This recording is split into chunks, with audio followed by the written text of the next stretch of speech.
Everything that we do now in the city of Richmond is a byproduct of that day.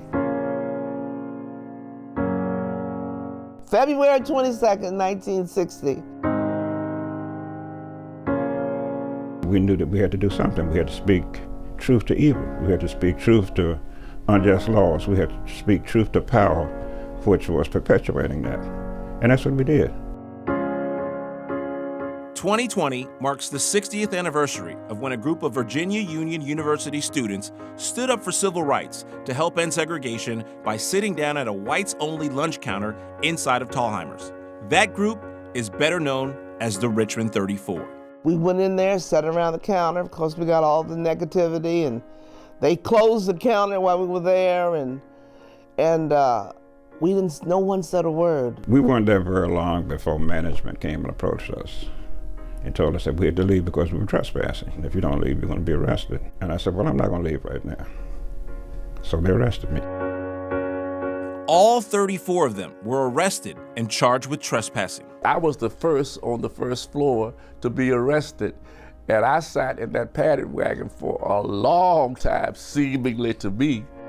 The students were then taken to jail but released shortly after their bail was posted, thanks to community members who contributed, as well as VUU Vice President at the time, Dr. Alex James, who put up his house as collateral.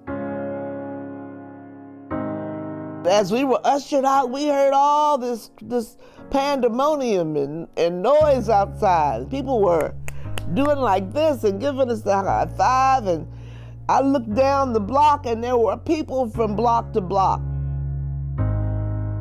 What was that moment like when you hear the whole crowd? It was reassuring that what we were doing was right.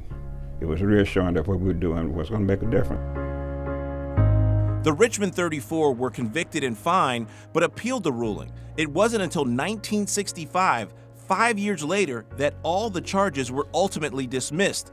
They would learn decades later that since no resolution to their cases had ever been filed, their criminal records were never expunged. However, thanks to a collective effort by local community and government leaders, those records were finally expunged on the 59th anniversary of their sit-in. It was an awesome feeling.